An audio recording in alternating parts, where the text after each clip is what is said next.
بسم اللہ الرحمن الرحیم۔ السلام ناظرین، میں ہوں آپ کا ہوسٹ علی اطہر وائٹل نیوز کے ساتھ۔ امید ہے آپ لوگ خیریت سے ہوں گے۔ رمضان کا آخری عشاء کیا بلکہ آخری دن چل رہے ہیں، اور دیکھیں انشاءاللہ چاند کے روح سے جو بھی عید کی تاریخ کا اعلان ہوتا ہے وہ انشاءاللہ فرائیڈے یا سیٹرڈے کو جو بھی ہوگا، تمام مسلمان جو ہیں، خاص طور پاکستان کے مسلمان، ان سب کو ابھی سے میں ایڈوانس میں عید مبارک کہتا ہوں۔ اللہ سب کی عیدیں اچھی کریں، اور جو ہمارے درمیان نہیں رہے ہیں اس سال ان کی اللہ مغفرت کرے، یہ میری دعا ہے۔ ناظرین، آج ہم بات کریں گے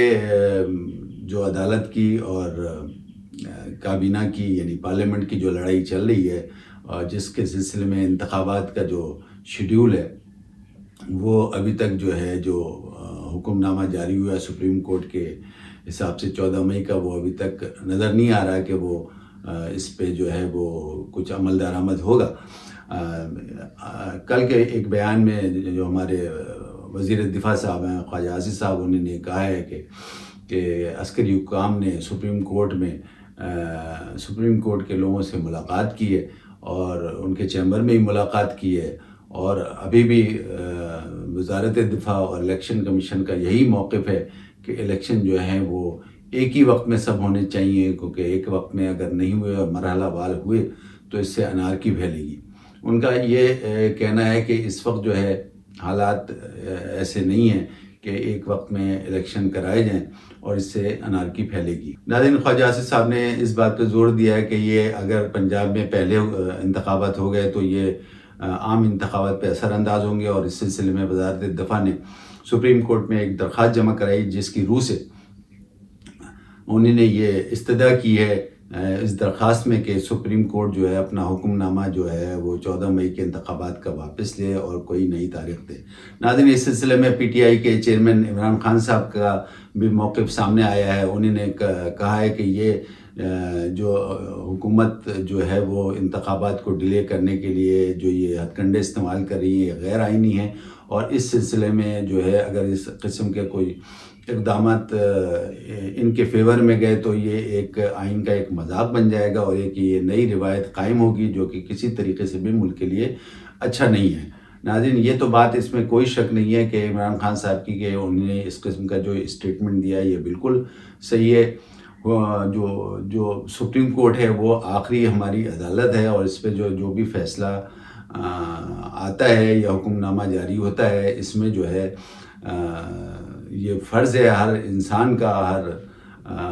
مسلمان کا پاکستان میں، اور خاص طور پہ جو بھی چاہے وہ کابینہ ہو چاہے کوئی بھی ہو، اس کو عمل کرنا چاہیے۔ ناظرین، عمران خان صاحب کا یہ بھی کہنا ہے جو جس طریقے سے یہ حالات چل رہے ہیں، اس میں اگر توہین عدالت ہوئی تو جیسے یوسف رضا گیلانی توہین عدالت کے سلسلے میں نااہل ہوئے تھے، اسی طریقے سے مجھے یہ لگ رہا ہے کہ شہباز شریف بھی جو ہے وہ نااہل ہوں گے۔ اب ناظرین، یہ جو حالات جس طریقے سے دست و گریباں ہیں، اس میں پی ڈی ایم کی اتحادی جماعتی ہے جو سب سے دوسرے نمبر کی بڑی جماعت پیپلز پارٹی ہے، اس کے بھی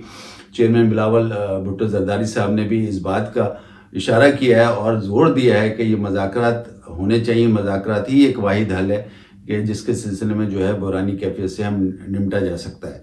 اب دیکھیں اس سلسلے میں کس حد تک یہ بات جو ہے وہ کہاں جا کے بیٹھتی ہے۔ آپ کو پتہ ہے کہ پیپلز پارٹی کا تو ایک اپنا موقف ہے، اس کو پتہ ہے کہ اگر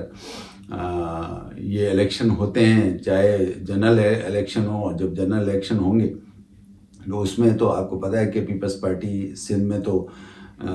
ہمیشہ سے ہی اپنا جو ہے وہ جیت جاتی ہے، اور ان کو ابھی بھی قوی امکان ہے کہ اگر جنرل الیکشن ہوں گے تو سندھ تو ان کے پاس سے کہیں پہ بھی نہیں گیا، اور ہو سکتا ہے کچھ وہ بلوچستان کی بھی سیٹیں لے لیں۔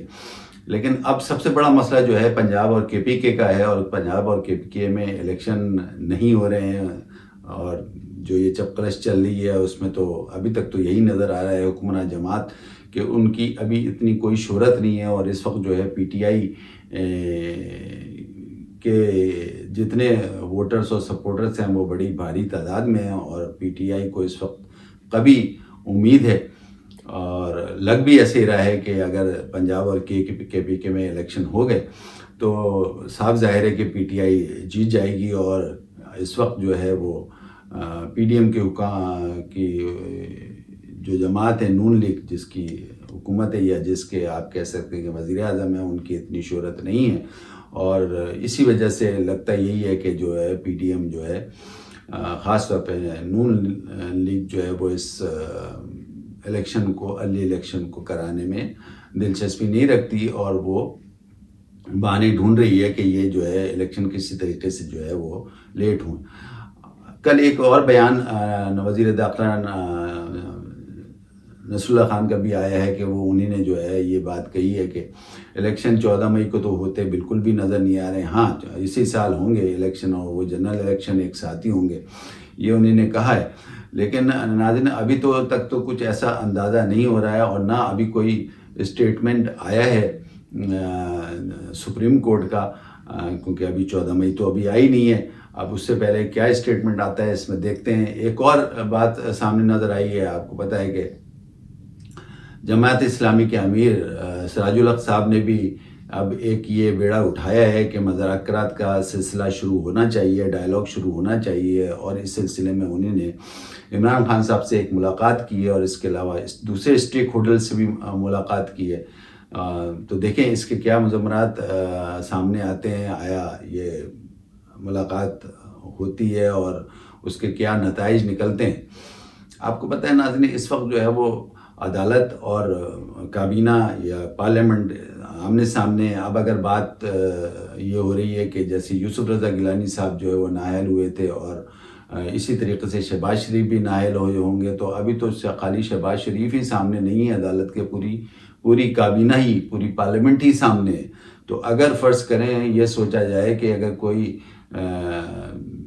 ایک فرد واحد کے لیے توہین عدالت کا کوئی فیصلہ نہیں آتا ہے اور پوری کابینہ کے لیے آتا ہے، تو اس کے کیا مضمرات ہوں گے، اور اس میں یہ اونٹ کس کروٹ بیٹھے گا۔ دیکھیں ناظرین، بس ہماری دعا ہونی چاہیے کہ یہ چپکلش کسی طریقے سے ختم ہو، اور ملک کسی ایک طرف بیٹھے، اور اب چاہے جماعت اسلامی کے لوگ جو ہیں، سراج الحق صاحب جو محنت کر رہے ہیں اور وہ کوشش کر رہے ہیں کہ ایک میز پہ سب کو لے کے آئیں اور کوئی اس کے اچھے نتائج نکلیں، اور جس کی وجہ سے جو ہے وہ اونٹ کسی ایک طرف کروٹ بیٹھے، اور اس طریقے سے جو ہے معاملات آگے بڑھیں، چاہے وہ انتخابات کی، ارلی انتخابات کی صورت میں ہو، چاہے 14 مئی کی انتخابات کی صورت میں ہو، یا